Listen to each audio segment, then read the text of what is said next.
We all know the story of the Midwest in America, right? The story of people who helped put light in every home across America.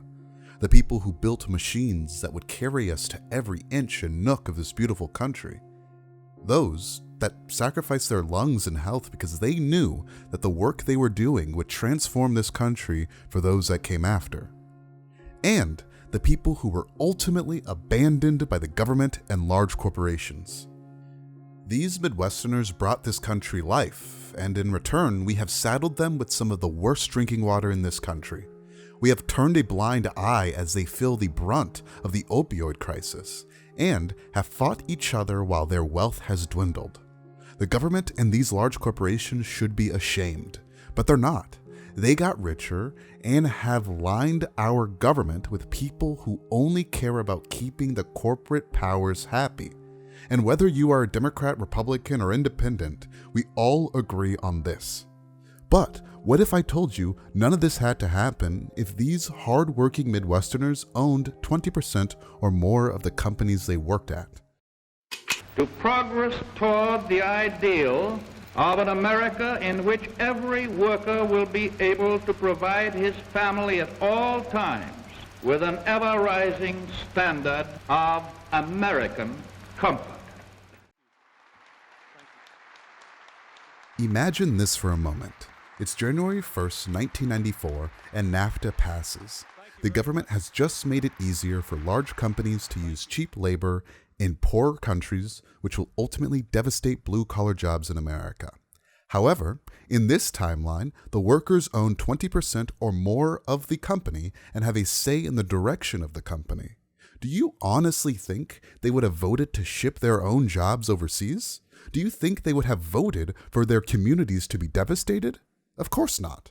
And this isn't to say that some jobs wouldn't have been shipped overseas. But the difference is that the workers would have a say in that decision and would all make profits from those decisions. Instead of record numbers of layoffs, these workers could have all kept their jobs and decided what tasks they wanted shipped overseas, which means they could have worked fewer hours and ultimately still be richer at the end of the day. However, the story we all are living through is a story of the destruction of the Midwest and the money from your hard work being funneled to the top and to their government lackeys. And you are probably already asking, okay, how do I actually achieve 20% or more ownership? And you'd be right to ask. And here are some ways. You can push the government to give you a low-interest government-backed loan. You can acquire loans from many local and commercial private banks. And you can form a union to push your CEOs, bosses, and board of directors to sell a portion of their shares to the workers. It won't be easy work. But with 20% or more ownership, you now have direct control. You not only will increase the wealth for you and your fellow workers immediately, but you can make the workplace more democratic. You can elect people to fight for your interests within your company. If your bosses suck, vote them out. If you don't like your pay or your working conditions, then you can change them. Under the current structure, you are not true business partners with your bosses. You see none of the gains, nor does your family, nor does your community.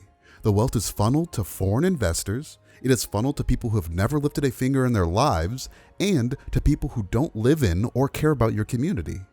And this story isn't unique to just the Midwest. But if there's anyone who can grab back the power and revigorate the wealth of the American worker, it is the Midwest. So what will you do about it?